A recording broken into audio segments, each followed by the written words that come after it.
पाकिस्तान जिंदाबाद। जी अस्सलाम वालेकुम। इंतखाबात 2024 8 फरवरी دویمه برخه سره ستاسو په خدمت کې حاضر یو. زمونږ ډومبنۍ برخه وه هغه تاسو پرونو کتله، نن دویمه برخه ده. خبر هم هغه ده چې زمونږ د ووټ د هغې امپیکټ څه دی، د هغې اهمیت څه دی، ووټ ولې اچول پکار دي، ووټ زمونږ په امن ترقۍ خوشحالۍ کې کردار سره زمونږ چې مختلف ورکس اف لایف دي ګرانو کتونکو، پینل از د سیم، هغوی سره خبره اتره کوو چې یاره زمونږ ووټ چې کوم دی دا که چېرې موږ ورکول غواړو نو چاله ورکو، ولې ورکو، بیا د دې چې کوم مختلف پوینټ آف ویو سره د دې اهمیت هغه باندې جي تاسو سره خبره اتره کوو. پروفیسر فضل الرحمن صاحب د فارمر چیرمن بورډ اف انټرمیډیټ اینډ سیکنډري سکول خسر وخت یو جي موږ یو خبره خو موږ وکړه. تاسو سره دا ګڼئ تعلیمي ادارو کې د دې یو پراپر یو ریهرسل، د دې یو اورینټیشن په خو به موږ وګورو چې سرمننټ ټوټوریل کلاسز به د دې پکار چې موږ داسې یو ریګولر اویرنس هر اداره کې ورکوو ریګارډینګ دس ووټ. د دې ځای کې په تعلیمي ادارو کې موږ دوه قسمه ریهرسل کوو. یو دا چې خپلو طلباو ته او طالباتو ته دا ازادي ورکو چې هغوی په ذهنونو کې کوم شبهات دي، کوم سوالات دي چې هغوی موږ باقاعده دوی ته موقع ورکو چې هغه دوی وکړي. نمبر 1. نمبر 2 دا چې دا آګاهي دوی کې پیدا کول پکار دي چې چېرته دا وطن تاسو غواړئ چې دا د ترقي وکړي مخکې، نو په دې کې به مونږ به هر حال دا کوم ځوانان یو مونږ به پکې کردار ادا کوو او مایل کوو به، چونکې اوس دا د سوشل میډیا دور ده او د افرادو آواز رسېدلو ډېره ذرایع دي او دنیا کې تاسو وکتل چې سوشل میډیا څومره غټ انقلابات راولي. که چېرته په تعلیمي ادارو کې دې طرف ته توجه وشي نو هغه قوتونه چې کوم د انتخاباتو په لارې کې رکاوټ دي هغوی به حوصله شکني وشي. صحیح ده. او خلک به لکه دا قوتونه به دې تمایل شي چې به هر حال د قوم ته د ووټ اختیار کول پکار دي. صحیح ده. صحیح ده. زه لږ خبرونه راځو. پروفیسر ډاکټر محمد اسماعیل صاحب لږ غونډه کې ممبر څومره اهمیت ته جي تاسو خو ماشاءالله همیشه دپاره ممبر څومره اهمیت ته جي؟ دا ډیر زیات اهم سوال دی. په دې معاشره کې د قومونو نظریه، فکر، د نارینهو، د زنانو، د وړو، د لویو فکر جوړونکې، نظریه جوړونکې دا ممبر دی. که ممبر خپله ذمہداري په صحیح طریقه باندې ادا کړي د ټول قوم تربیت د هغې مطابق کېږي. تاسو ګورئ ممبر د مونځ اهمیت بیان کو، خلق مونځ ګزار دي. ممبر د زکات اهمیت بیان کو، خلق زکات ورکوي. ممبر د حج او د عمرې اهمیت بیان کو، خلق په لکونو روپۍ یو کس لګوي او سفر کوي، لوی تکلیف تیروي. ممبر چې د کومو مسلو اهمیت بیان کړی هغې ته خلکو توجه کړې ده، لیکن ممبر چې د معاملاتو باره کې هغه شان حق نه دی ادا کړی، ممبر د سیاست په باره کې هغه شان حق نه دی ادا کړی، ممبر د اسلامي حکومت د جوړولو په باره کې هغه شان حق نه دی ادا کړی، قوم د دې نه بې خبره دی. ممبر د نبی کریم صلی الله علیه وسلم د سیرت، د عباداتو پهلو، د معاملاتو پهلو، د اعتقاداتو پهلو خو بیان کړه، لیکن ممبر د اسلامي ریاست د مدینې منورې هغه اهمیت بیان نه کړی شو چې کم خلک په هغې نه خبر شي او اسلامي ریاست د جوړولو لپاره فکرمند شي چې نبی کریم صلی الله علیه وسلم مرکز د اسلام کوم ځای جوړ کړی، بیا د بین الاقوامي معاملاتو لپاره کوم ترتیب جوړ کړی، بیا د امور خارجه نظام کوم جوړ کړی، په مدینه منوره کې بلدیاتي نظام څنګه جوړ کړی، د امن او امان نظام څنګه جوړ کړی، په مدینه کې د امن د قیام دپاره چې کوم کاوشونه، کوم کوششونه، کوم محنت او کوم انتظام کړی، د دې وجې نه موږ د هغې نه بې خبره یو چې څوک راته صرف ووایي چې ریاست مدینه بس موږ پسې منډې وهو، دا راته پته نه چې ریاست مدینه څه ته ویلی کېږي. د دې وجې نه د ممبر بنیادي کردار دی. اوس هم که ممبر په دې تاسو چې کوچونه کې الیکشن 2024 باندې خبره کوئ، که ممبر په دې کې خپل بنیادي کردار او اهم کردار ادا کړي د ټول قوم کې اویرنس پیدا کېږي. زموږ نوجوان نسل خصوصا زموږ خواتین چې هغې همیشه په دې کې محرومه په دې سیاسي نظام کې همیشه د هغې په نوم باندې چغه والی کېږي، لیکن هغه چغه هسې چغی د خواتینو چې کوم بنیادي حق دی اوس هم زموږ خواتین د خپل میراث د حق دپاره په عدالتونو کې ولاړي، هغې ته حق نه میلاویږي. چا هم چېرته قرارداد پیش نه کو چې دې خواتینو له خپل حق ورکوي. په کورونو کې چې کوم ظلم دننه کېږي هغه ظلم باره کې چا هم اواز نه اوچت کو، صرف دومره وایي چې دا بې پرده کوي او دا بهر ته راوباسي او هغه میرا جسم میری مرضي والا چغې پې ووهي. د دې وجې نه د علماو کردار دی، د ممبر کردار دی، د محراب او د ممبر په نتیجه کې د خلکو فکر نظریه جوړیږي پکار ده چې خپل کردار په صحیح طریقه باندې ادا شي. د قرآن و سنت چې کوم نظام دی دین اسلام د هغې آفاقیت فرقه بندي نه ګروه بندي نه بلکې اسلام چې څنګه آفاقي دین دی هم د دې آفاقي دین د تصور سره دیو بیان وکړي او خلک د فرقو نه راوځي او یو امت مسلمه جوړ شي. حفیظ صاحب تاسو علاقو کې بیلډ باندې که موږ خبره کوو لکه پخوانی ایجنسۍ وې اوس مرج ایریا شوې باجوړ ممند خیبر کورم داسې ورکزۍ ښکته نارت اینډ ساوث تعلیم شره کمه ده جي دا منل پکار دي دغه خلکو ته به څنګه جي اواز رسو چې دا پوهه راشي. بسم الله الرحمن الرحیم. تعلیم متعلق زه یو ډیټا تاسو ته مخکې ورځ موږ یو فنکشن په ایار کې دې وخت زموږ په صوبه کې استادانو تعداد دی 1.5 میلیون او جی او سټوډنټانو تعداد دی تقریبا 1 کروڑ. صحیح ده دا مرج ایریا خبره کوي جی قبایلی علاقه جات اوکې نو هر ځای کې زه وایم د پیرنټ نه زیات رول دی دا استاد دی. جی یو پیرنټ به 2-3 بچي وي د استاد په کلاس کې 240 بچي ناست وي او جی او کدا کردار استاد ادا کی د خپل کلاس کې هغوی کې اویرنس پیدا کی هغه امرج ایریا دا او قبل ایریا دا که کور دی هرڅه نو دا موږ تبدیلی راوستې شو. تبدیلی به شروع کیږي د استاد نه دا زما ایمان دی پلار خپل مقام دی خو د استاد مقام زیات ځکه دی چې پلار 2-3 بچي لري او استاد په کلاس کې 40 ماشومان لري کاغه 40 ماشومان یا ماشومانې هغوی کې دا احساس پیدا کی چې بچو دا یو امانت دی دا امانت تاسو خپل هغه کس ته ورکړئ چې کوم حقدار دی نو کیدای شي چې په دې ملک کې تبدیلی راشي.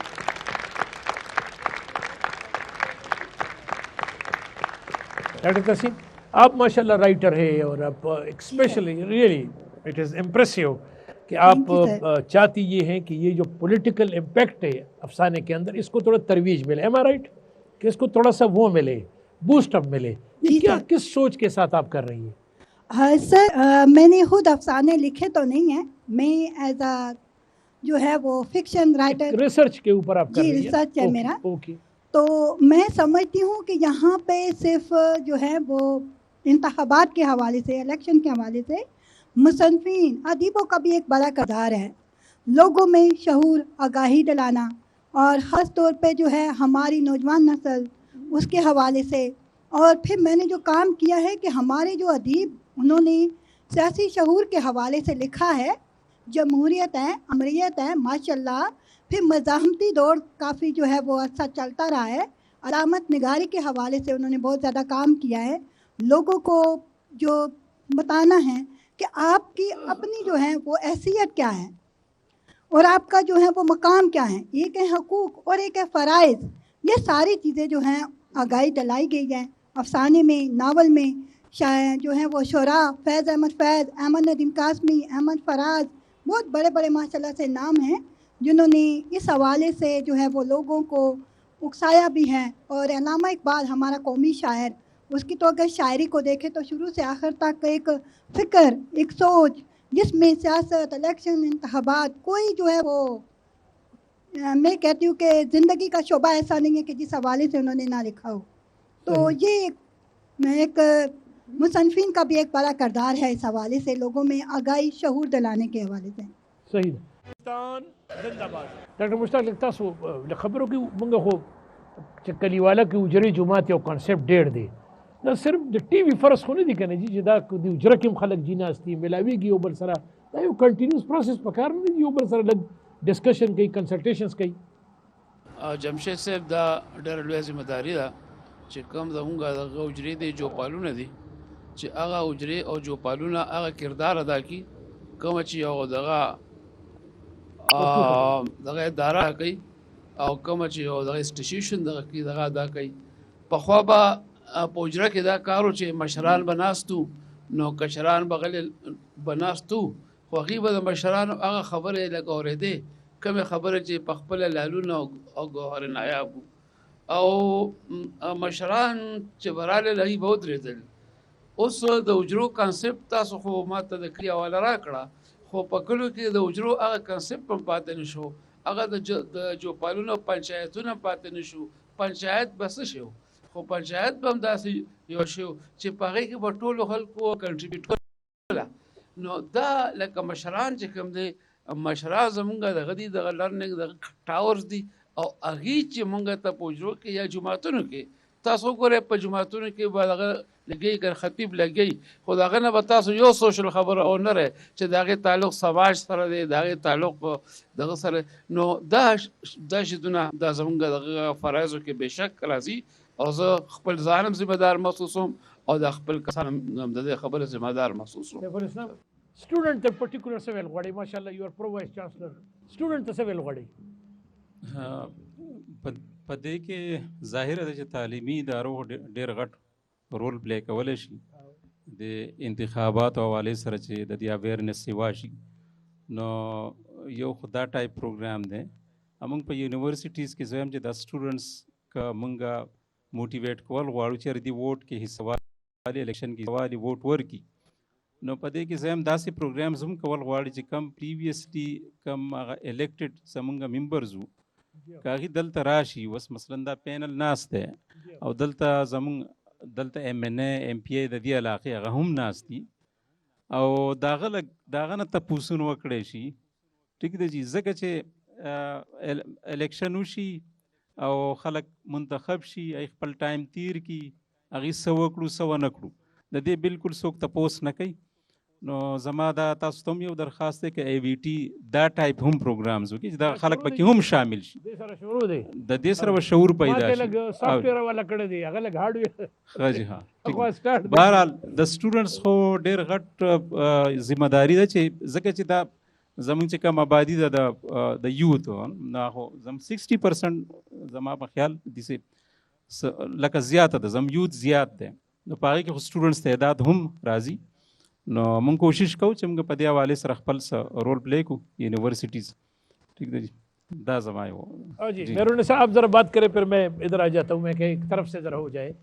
یہ بتائیے کیا فرق آپ محسوس کرتی ہیں جب آپ اسلام آباد کو یا پنجاب کو وہاں کے دیکھتی ہو، پھر ہماری اپنی روایت صوبے میں دیکھتی ہوں، ویسے تو فیمیل آپ کو کچھ فرق نظر آ رہا ہے؟ ریجنل وائز، ایریا وائز اگر ہم لوگ بات کریں تو ڈیفینیٹلی ہر علاقے کی ایک اپنی کریکٹرسٹکس ہے، ہر علاقے کے لوگوں کے اپنا وے آف تھنکنگ ہے، ہر لوگوں کا ایک اپنا وہ، تو ڈیفینیٹلی ایک فرق ہمیں محسوس ہوتا ہے. مطلب اگر میں اسلام آباد تو کمپیئر کروں یہاں سے، تو میں کہوں گی کہ جی وہاں پہ ایک اویئرنیس لیول، وہاں پہ ایک لوگوں کا ایپٹیچیوڈ یا لوگوں کی جو پرسیپشن ہے وہ ڈفرینٹ ہے.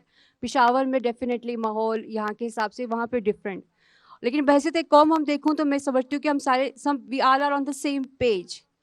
جو پہلے میں نے بات کی تھی کہ ڈیفینیٹلی ہم لوگوں کو سب سے پہلے یہ اویئرنیس ڈیولپ کرنی ہے کہ سب سے پہلے کہ ہم لوگوں نے عقیدہ پالنا سیکھنا ہے. اگر اس چیز پہ ہم لوگ کر لیتے ہیں، اور سیکنڈلی سپریشن آف پاور کے بعد اگر ہم کولیبوریشن پہ بات کر سکتے ہیں، اپنے انسٹیٹیوشنس کو اس چیز کے اوپر اسٹک کر سکتے ہیں، تو ڈیفینیٹلی وی ول بی ایبل ٹو برنگ دا چینج. آج کل کے معاشرے میں یہ چیز ہمیں اب آہستہ آہستہ محسوس ہو رہی ہے، ہر بندہ اب یہی بات کر رہا ہے کہ ڈیموکریسی کو چلانے کے کیا ہم لوگ ڈیموکریسی کو سمجھ بھی رہے ہیں؟ کیا ہم ڈیموکریٹک وے کے تھرو اپنے ملک میں واقعی تبدیلی لا سکتے ہیں؟ کیا ہم اس قابل ہیں کہ ہم سمجھ رہے ہیں کہ ووٹ کی امپورٹنس کیا ہے، ہم اس کو استعمال کر بھی رہے ہیں کہ نہیں کر رہے؟ یہ اویئرنیس ایسا ایسا لوگوں میں آ رہی ہے، اور یہ دونوں لیولز پہ. تو انشاءاللہ ود دا پیسیج آف ٹائم یہ چیزیں بہتر ہوں گی اگر یہ اویئرنیس اسی طریقے سے لوگوں میں آتی رہی اور ہم ہمارے سوالوں کے جواب ملتے رہے. ڈاکٹر صاحب رخل خبر ہے میرون نے سوچا تکڑا اور اپنے آئی آر کا آپ نے بالکل صحیح اپنے کیریئر بھی صحیح کیے.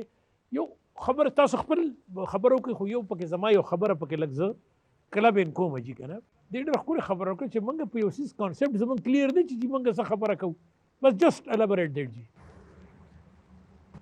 میں تو مجھے علامہ اقبال کا وہ شعر یاد آتا ہے جس میں اس نے کہا تھا جمہوریت وہ طرز حکومت ہے جس میں لوگوں کو گنا جاتا ہے تولا نہیں جاتا. صحیح صحیح. آپ بازار میں جائیں تو جو چیزیں برابر ہوتی ہیں وہ درجنوں کے حساب سے، یعنی درجن کے حساب سے بکتی ہیں. کیلے کو لے لیں، مالٹے کو لے لیں، انڈے کو لے لیں، کیونکہ وہ سب برابر ہوتے ہیں. لیکن جب باقی چیزوں پر جاتی ہے تو اس کو تول کر دیا جاتا ہے. تو سب سے پہلی بات جو میرن صاحب میڈم نے کہی ہے وہ یہی ہے کہ کیا ہم جمہوریت کے لیے فٹ بھی ہیں کہ نہیں ہیں, Yes. کیا ہم Now برابر this is the ہیں کہ question. نہیں ہیں. Ah. ہم میں سب کو ایک ہی لاٹھی کے ساتھ ہم ہانک رہے. ہمیں پتہ نہیں ہے کہ کوئی جمہوریت کو سمجھتا بھی ہے کہ نہیں سمجھتا. اور اس کے ساتھ ساتھ میں یہ بات کہوں گا, دا خبر ہے بزے حکمہ کہ ایز فار ایز خیبر پختونخوا از کنسرن, خیبر پختونخوا کے فیوڈلزم نشتا. How?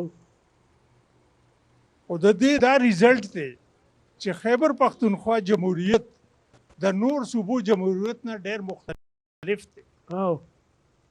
پنجاب کې هم فیوډلزم دی, سندھ کې هم فیوډلزم دی, بلوچستان کې هم فیوډلزم. خیبر پختونخوا کې دا شی نشته. موږ د سر نه خیبر پختونخوا کې کوم پالیټکس دی هغه د نور صوبو پالیټکس نه بالکل مختلف دی. دلته کم از کم ہر یو سڑے خپل ووٹ ورکولو کې آزاد دی, ہر کس آزاد دی. دا شے پنجاب کې نشته, دا شے سندھ کې نشته, دا شے بلوچستان کې هم نشته. نو زما دا ریکویسٹ وی چې دا جمهوریت پراګرس سره سره زمونږ ایکوالټي طرف ته هم لاړ شي نو ښه وي چې ټول خلک برابر شي. هغه به پوه شي چې جمهوریت څه ته وایي, ووټ څه ته وایي, بیا هغه ټیک ووټ کاسټ کړي.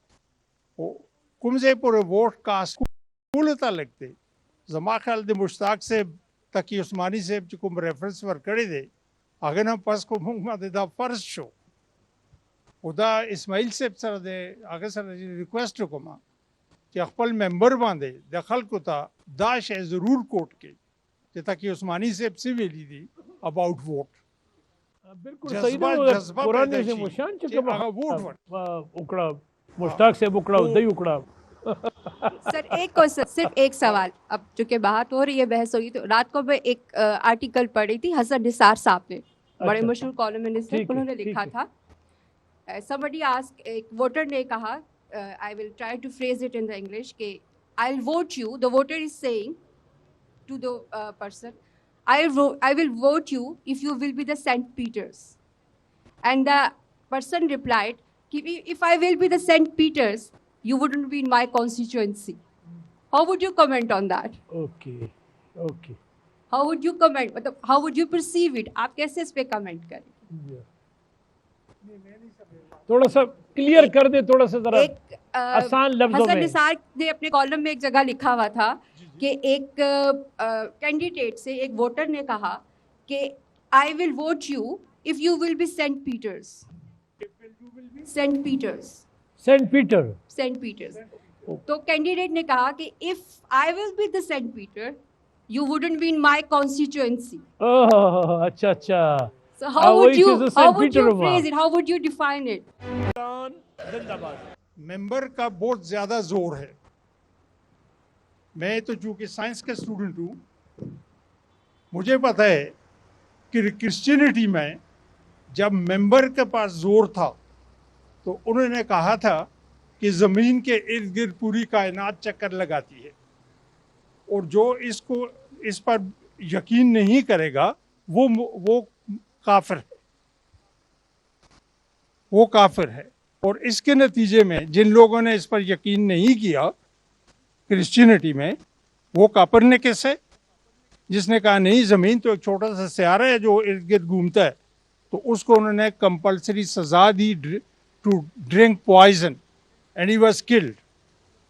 ایگزیکٹلی وہی چیز جو ہے وہی چیز جو ہے گلیلیو کے ساتھ بھی, لیکن گلیلیو نے یہ معافی مانگ لی اور اس طریقے سے وہ بچ گیا. تو ممبر کا زور اپنی جگہ پر بہت زیادہ ہوتا ہے, یہ ہم مانیں یا نہ مانیں, ممبر کا زور ہے, اور ممبر اپنا زور اگر دکھانا چاہے تو وہ دکھا سکتے ہیں. ویسے میں معذرت کے ساتھ, لیکن ڈاکٹر ریاض صاحب نے بات کی تو یہ ممبر نے یہ بات نہیں کہی تھی, صرف سائنس کی ابتدائی تحقیق یہی تھی کہ زمین گھوم رہی ہے اور باقی پوری کائنات کڑی ہے، زمین کڑی ہے، یہ کہ زمین کڑی ہے، حتیٰ کہ یہاں تک سائنسدانوں نے اور ان لوگوں نے اس پہ زور دیا تھا کہ قرآن کی آیت کو استدلال کے طور پر پیش کیا تھا کہ امن جعل الارض قرارا، کہ زمین تو کڑی ہے، لیکن سائنس ہی کی تحقیق بدل گئی، اور جب سائنس کو پتہ چلا کہ نہیں زمین تو گھوم رہی ہے، تو اسی لیے ہم نے کہا کہ قرآن نے سائنس کی طرف توجہ دلائی ہے، لیکن قرآن سائنس کی کتاب نہیں ہے، ورنہ قرآن کی حقانیت مروح ہو جائے گی۔ ایک دفعہ آپ اس سے ایک دلیل پیش کریں گے، دوسری دفعہ دوسری، اور قرآن اس کے لیے آیا نہیں ہے۔ تو اس وجہ سے یہ ممبر کو اس طرح متہم ٹھہرانا، ممبر نے کفر کا فتویٰ لگایا تھا، جن نے لگایا تھا غلط کیا تھا، سارے ممبر نے نہیں کیا تھا۔ کچھ لوگ ایسی بھی تھے علماء میں جنہوں نے کہا یہ ٹھیک ہے، آپ کریں، تحقیق کریں، آپ چاند پر پہنچ جائیں، آپ کو یہ پوری کائنات قرآن نے اللہ نے دے دیا ہے، آپ اس میں تحقیق کریں، تدبر کریں، فکر کریں۔ آج تک اسی پر قائم ہے۔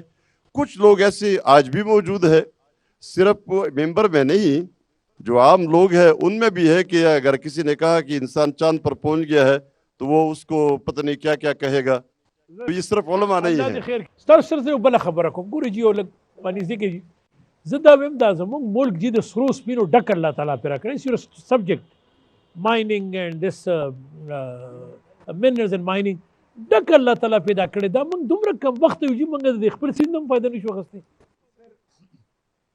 یہ ایک ایسا کمپلیکس سوال ہے Yeah. جس کا جواب بھی بڑا کمپلیکس ہے، Yeah. لیکن میں کوشش کروں گا کہ یہ تھوڑے میں تھوڑا سا شارٹ پیرا ہے شارٹ ذرا پیرے میں تاکہ بتاؤں۔ بات یہ کہ دنیا کا جتنی بھی گلوب ہے، دنیا یس سر یہ ساری ریسورسز سے بھری ہوئی ہے، اور ہر ملک کے پاس ہم سے زیادہ یا کم ریسورسز اویلیبل ہیں۔ جو فرق ہے وہ یہ ہے کہ یہ ریسورسز جو بھی ہیں زمین کے اندر ہیں، پہاڑوں میں ہیں، ان کو جب نکالتے ہیں تو اس پہ آتا ہے خرچہ، اس کے لیے سائنس اور پیسہ چاہیے۔ اگر وہ آپ صحیح طریقے سے پیسہ اور سائنٹیفک میتھڈ استعمال کریں تو یہ ریسورسز آپ کے دولت بن جاتی نو ہے۔ دې دپاره خو چې موږ چغې وو چې صحیح ووټ ورکوي چې دا سیزونه بار روزي دا صرف دې دپاره خو ټول سر څنګه اس وکړی کے اس کے لیے بہتر ہے کہ ہم میں شعور ہو۔ پچھلے 10-15 سال سے میں خود منرل ڈپارٹمنٹ میں تھا، اس کا ریونیو کوئی 15 کروڑ روپے تھا۔ جی ہاں آج اتنی اس میں اویئرنیس آئی ہے کہ 4 ارب روپے صرف رائلٹی میں دیا جاتا ہے۔ دس از ون آف دا بگیسٹ انکم، تو اویئر ہے، لیکن ابھی بھی بڑی ضرورت ہے کہ ہمارے یہاں پر سائنٹیفک آئیں جس میں کارپوریٹ مائننگ، مطلب بڑی بڑی کمپنیاں جو ورلڈ کی ہوتی ہیں وہ آ جائیں، تو یہ اس میں بڑا ہی پوٹینشل ہے۔ جی ہاں اس کے لحاظ سے بھی، لیبر کے لحاظ سے بھی، اور اپرچونٹی ہر ایک لوگوں کے لیے یہ ادھر صحیح۔ اویلیبل۔ سر جی تاسو لږ خبره تر وکړئ جی پرنسپل صاحب، دا ټریډ چې کوم دی دا د معیشت د امن استحکام تجارت جی څومره کردار ادا کولی شي چې ښه په کلاره جی الیکشن حالات جوړ شي؟ بسم اللہ الرحمن الرحیم۔ میں آپ کے سوال سے پہلے ایک دو باتیں اور بھی عرض کرنا چاہتا سر ہوں۔ سر پلیز۔ ایک تو یہ کہ ہمارے ہاں ووٹر ووٹ تو دے دیتا ہے جس کو بھی چاہتا ہے، جی ہاں لیکن اس کے بعد وہ کبھی اس ایم پی اے اور ایم این اے اور اس ممبر سے ڈسٹرکٹ کونسل کا ہو، صوبائی کا ہو، قومی کا ہو، یہ نہیں کہتا کہ اگلے 5 سال تم کہاں رہو گے۔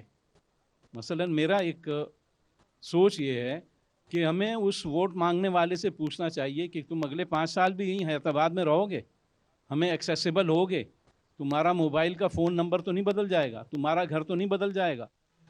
اگر یہ آدمی یہ سب کچھ کرنے کو تیار ہے تو پھر ہم یہ سوچیں کہ ہم اس کو منتخب کریں یا نہ کریں۔ ایسے شخص کو منتخب کرنے کا کیا فائدہ جو اس کے بعد میری کانسٹیٹوئنسی میں ہی نہ دستیاب ہو۔ دوسری ایک بات اس طرف سے آئی تھی عقیدے کی اور عقیدت کی، یعنی نظریے کی اور موروثیت کی۔ تو ایک سوچ یہ بھی ہے کہ حکومت جہاں سیاسی پارٹیوں کے قوانین میں اور بہت سی چیزوں کی پابندیاں کرواتی ہے تو اس کی بھی پابندی کروائے کہ جس پارٹیوں میں موروثیت ہوگی ان کو الیکشن کی اجازت نہیں دی جائے گی۔ کیوں آخر اس پر پابندی نہیں لگ سکتی کہ موروثیت نہ ہو؟ کہ شاید سوچ تو ہے نا جی، سوچ نہیں سر، اٹ شوڈ بی مینڈیٹری۔ تو یہ اگر जहाँ हज़ारों बातें हो सकती हैं, कोई ये उसका बात भी हो फ्रेमवर्क बन सकती है सकता है, एक नस्ल का हो, दो का हो। यहाँ तो नस्लन बाद नस्लिन वही royal family, royal blood theory काम कर रही है। जो आपने ट्रेड की बात की है, तो उसके दोनों पहलू हैं। सर अमन व अमान भी ट्रेड के लिए ज़रूरी है। अमन व अमान होगा तो ट्रेड होगी, और अगर ट्रेड करनी है तो अमन व अमान रखना होगा। कोई भी आदमी ऐसा नहीं होगा कि पाकिस्तान में बदअमनी हो और जिसको हम आपको इकोनॉमिक्स investment कर में दे या डायरेक्ट, तिजारत का आपको माहौल हाँ, मिले। हम डायरेक्ट फॉरेन इन्वेस्टमेंट बात कहते करते हैं, हैं, सर, वो बात। नहीं होगी फिर।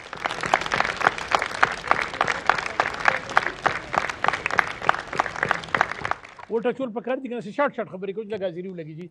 د ټول ناول خو چې کومه خبره دلته نه رااله چې کانسپچوال کلیریټي پکار ده د ټول ناول په ډیموکراسي باندې.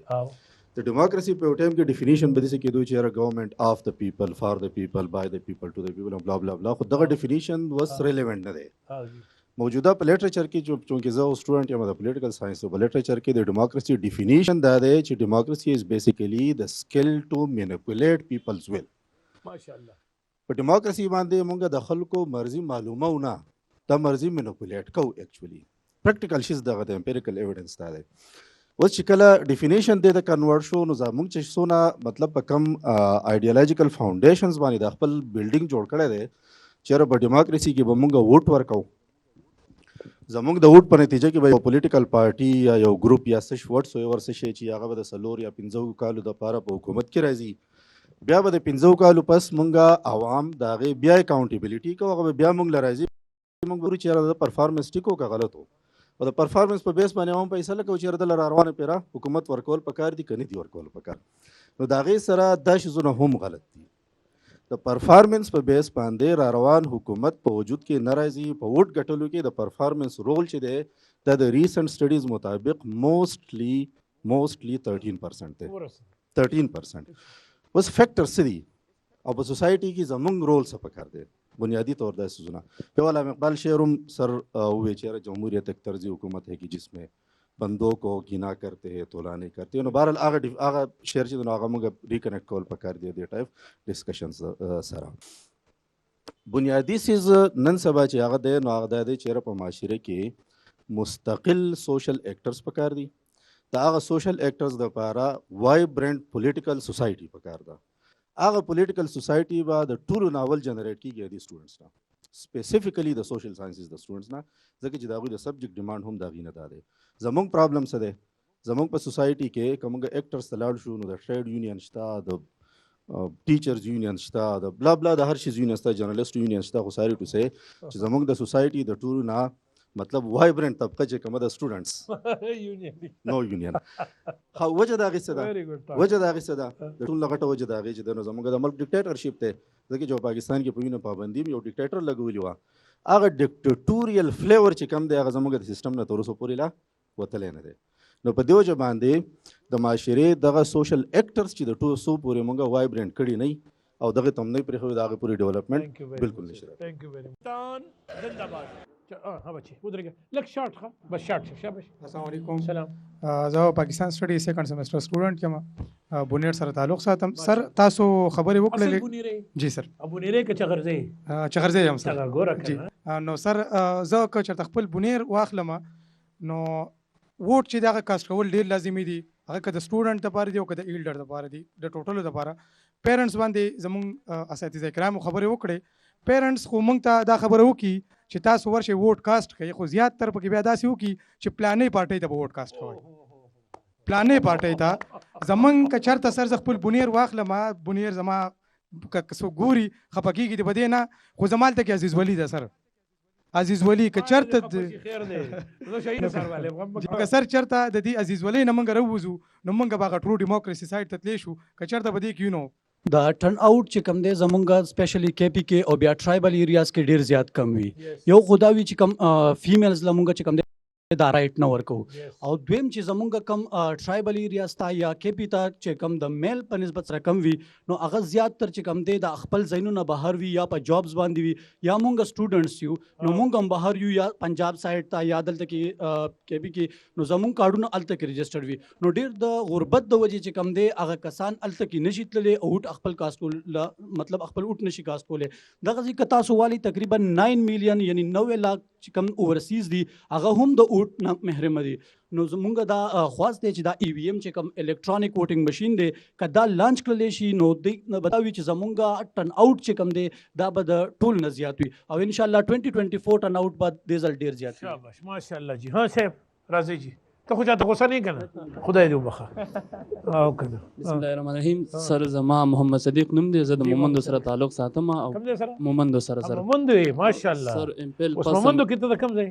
غلنۍ مسجد غلنۍ او غلنۍ کې د کوم ځای کوز ګندهاب بس شاباش سر اصل کې بنیادی خبره هو دا د چې د الیکشن د پاره چې څنګه د نورو ډپارټمنټ کې چینج رااله مطلب په تعلیمي اداره کې یونیورسيټي نه رااله په هسپتالونو کې مطلب نوې ماشينري رااله دغه شانتي سر په الیکشن کې هم څه چینج پکار دي اغه زوړ کار روان دي چې کم د 1947 نه روان دي چې کم ډیموکریټ کې اورا بس 15 کال بعد راځه نه دا تاسو ته دي چې د اوټ طریقه څه ده نه دا تر دغه شته چې کوم مطلب د مفید اهم سيزونه سدي سر اوټ چې کوم دی دا ضروری سیز دی څنګه چې په معاشره کې ایجوکیشن ضروری دی دغه شانتي د اوټ یو ویلیو پکار دا په روزمره ژوندۍ کې په ایجوکیشن کې یو سیټ پکار دی مطلب دغه د پاره یو محکم یو رولینګ پکار دی چې باغی باندې خلک گایډ کی دا نه د پکار چې مطلب 15 کال بعد دی 3 میاشتې د پاره دی کمپاین کیږي نور دی خلک نه خبر سر زمونږ په علاقې کې زیاتره خلک د دې د وجې پاتې دي چې هغه ته هغه د اوټ کاست کولو ضرورت دغه نشته سہولت نشته دی تقریبا 10-15 کیلومتر نه سر یو کس اوټ لا څنګه لاړ شي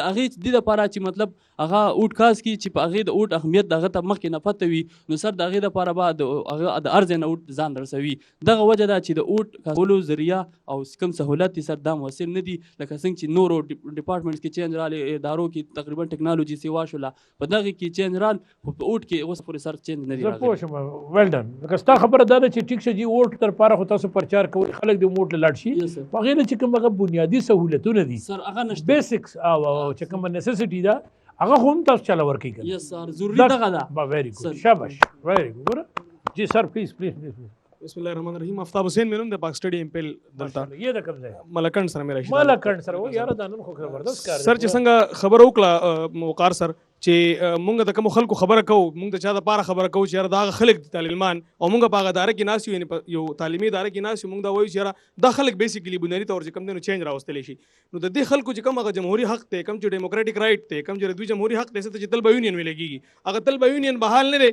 نو تربیت نه کیږي او چې کله تربیت نه کیږي دغه تربیت نه دغه پروسس نه خلک نه راځي نو د خلکو بیا ځل چې کوم دغه ماچی او بیا هغه خلک چې کوم دی په مونږ باندې حکمرانی کوي هغه خلک رولینګ کوي کم خلک چې د ایجسن نه راځي نو په ایجسن کې خو چې کوم دی نو هغه سړی سبق نه وي چې چا سره پیس نه څنګه چې دلته پیس خبر راغله په ایجسن کې هغه سړی سبق نه وي د کم سړي چې په دې معاشره کې مسلې راځي هغه سره پیسې نه هغه چې کوم دی غریب وي نو هغه سړی چې کوم په دې تعلیمي اداره کې سبق وي هغه طالب علم ته چې کوم دغه جمهوریت حق ته بیا دغه کم جمهوریت تربیت ته نو کو پرس کاغه وشي هغه بحال شي نو بیا زما په خیال باندې دې پروګراماتو ضرورت نه بلکې د خلکو په تربیت شي بخپل باندې به خلکو ته دا معلوم وي او خلک برازي اوټ به استعمالي او اوټ چې کوم دی نو هغه ته په دغه اهمیت معلوم وي ډیره زیاته مننه ستاسو د چینل چې د پروګرام هم زموږ یونیورسټۍ ته راوړو هغه ټپه ده چې په ما یې زر ځله احسان دی چې جانان ټول کلی پرېږدي او ماله راځي او بیا وایي مننه جی مننه او بیا وایي چې ته چې د پورې چم نه راشي په ما لازم ده چې سرتوره ودرېږم په کار چې تاسو استقبال کې مونږ ډېر څه کړی خو باره زه د ستاسو موضوع سره دوه خبرې تړل غواړم خپلې یو غونډ ناول چې تاسو کم دا ډیټ ګلوریفای کوئ چې 8 فروری د دې څه ګارانټي ده چې دا په اډ باندې کیږي بجای دی چې موږ دا ګلوریفای کو اول په دې باندې دا غندنه شوی چې آئین کې خدا په 3 میاشتې کې په اکتوبر کې کېدل په اکتوبر کې ولې ونه شو په دې پروګرام په کارو د دې غندنه شوی یوا دا آئین چې یعنی دا نشي ګارانټي کولای چې په 3 میاشتو کې الیکشن دی کې چې زما بیسیک رائټس کم ګارانټي ورکړي دی خو دا نشي ګارانټي کولای بیا خو دا یو خبره نشي چې د یو ملک بیسیک کوډ اف کنډکټ موږ ته دا ګارانټي نشي راکولای بیا خو لکه ډیر زیات دا خو الارمینګ سچويشن دی موږ لپاره درېمه دا خبره چې مونږ ووټ ته اچول پکار دی بار وتل پکار دی ټرن آوټ نشته د دې څه ګارانټي ده چې زه بار وځم او ووټ زه صحیح کس له زه کاسټ کما حق د یو کس دی په معیار باندې یو کس راځي معاشرې ته کار ښه کولی شي. زما پلار پارټي ته ده، زما نیکه پارټي ته ده، ما ته وایي چې دې ته ووټ اچوو، نو دا به موږ څنګه هغه کوو؟ لهذا دې سره تړلې خبره دا ده تر څو چې په قام کې په معاشره کې شعور نه وي راغلی تر هغې هېڅ هم نه کېږي. هغه وایي که نه وایي چې زما قام په قامونو کې غمی دی خو د علم پکې لږ شان کمی دی، او علم هغه ګل دی چې ریجېږي نه تل تر تله تازه وي مړاوي کېږي نه. لهذا چې مونږ کې شعور نه راغلی مونږ پرمختګ نه شو کولی. بیا وایي چې ای سیاله تل د مټو په زور نه کېږي جنګونه، اوس وخت دی د شعور نه به مورچې جوړول غواړي. لهذا که مونږ پرمختګ غواړو ول به ځان کې شعور راولو او بیا به مونږ مخکې ځو. ډېره مننه ستاسو د چینل جزاک ته خو سه منیره چې غرضه خو نه کنه. نو سر ثانک یو سو مچ سر. زما اصغر الله نوم دی سر او زه د دیرلور اوسیدونکی یم سر. سر اصل کې خبره دا ده چې خبره په دې روانه ده چې ووټ امپورټنټ دی که نه دی، دا ظاهره خبره ده چې ووټ امپورټنټ دی، خو مسله دا ده چې زمونږ د دې ووټ ریزلټ چې دی دا ولې نه راځي. زمونږ اصل مسله زما چې کوم خیال دی، زما ابجیکشن چې کوم دی دا په دې پاکستان چې کوم سیسټم دی په دې باندې دی. هغه خلق چې مونږ ترقۍ ته نه پرېږدي، مونږ خوشحالۍ ته نه پرېږدي، هغه څوک خلک دی؟ دغه خلک پیژندل پکار دي او اصل کې دغه رانیول پکار دي. نو زما په ذهن مطابق زمونږ په سوسایټي کې چې کوم لینډلاډز دي، کمپیوټرز دي، د کلي نه دغه خبره شروع شي او د ټول وطن کې زمونږ دغه مسله ده چې زمونږ دغه خلک مونږ رانیولي یو، مونږ خپل رای ته نه پرېږدي. دا کم خلک دی؟ د دې خلکو پیژندل او بیا دغه خلک چې کوم دی بیټ کول دا زموږ ریسپانسیبیلیټي ده. او زما خیال دا چې دا داسې په عامو په نارمل خبرو باندې د دې مسلې حل نه راوځي. موږ ضرور څه انقلابي څه غټ غټ سټیپس اخیسته پکار دي. دغه یو سلیوشن دی سر. تھینک یو. ماشاءالله ماشاءالله ماشاءالله. ها دینا پس تاسو کوي ښه دینا پس تاسو اس کے بعد آپ بات کریں. وای چرته ګور زه د فل پاکستان سټډي سټوډنټ یم. زموږ د کلاسمیټ خبره وکړه چې زموږ چې کوم دا ووټ دی او دا ووټ چې کوم واچو نو د سر ریسپانسیبিলিټي دا موږ دا چې ووټ موږ چاته او چې هغه ته روزي کنه. نو سر د دې مین ریزن دام دی چې موږ چې خلک ناراضي حکومت ته هغه پالیټکس کې ناراضي وجه دا ده چې خلک ووټ لوزي نه، چې کله خلک کور نه ووټ ته وزي ووټ واچو نو ان شاء الله خلک بیا راضي، هغه بیا حکومت کې به راضي، حکومت به جوړوي. موږ ته پکار دا ده چې دا موږ کانسټیټیوشن کو چې ایوری سټیزن هیز د رائټ ټو ووټ not right responsibility دا ذمہ داری ده چې بهر ته وځي او خپل ووټ دی کاسټ کې. سر پاکستان زندہ باد. جی سر. بسم الله الرحمن الرحیم. زما نوم ساجد کریم افریدی دی. حسن هیل سب ډیویژن پېښور سره زما تعلق دی. سر جی جی حسن هیل سب ډیویژن پېښور. جی جی سر. سر درم خیل سره مشرق سره صحیح ده صحیح سر. پہله خو تاسو د خیبر ټي وي زه شکریا د کوم ای ټي وي خیبر ایشین ویژن ټلویزیون چې کوم دی سر چې دا راغله دومره ښایسته پروګرام مو دلته وکړه.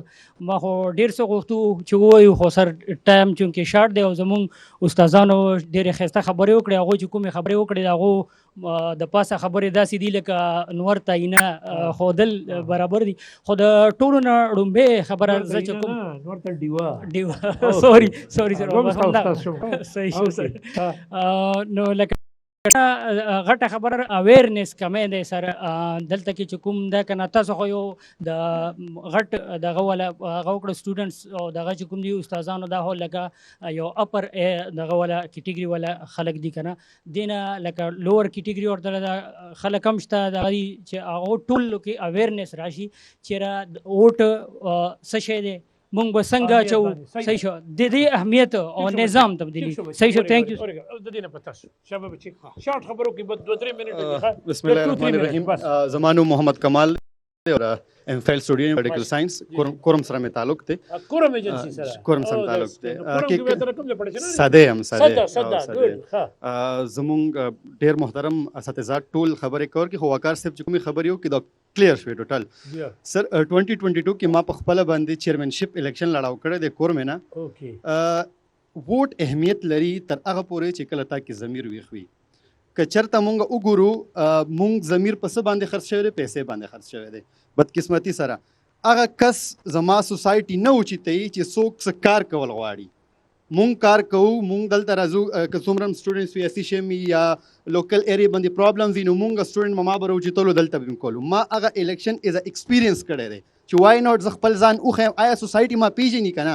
سوسایټي زه پیژندلم سر سوري ټو سه 25-30 دن ما څخه روټه خلکو خوړه خو چې کله ریزلټ راووتو نو زما ووټ زیرو.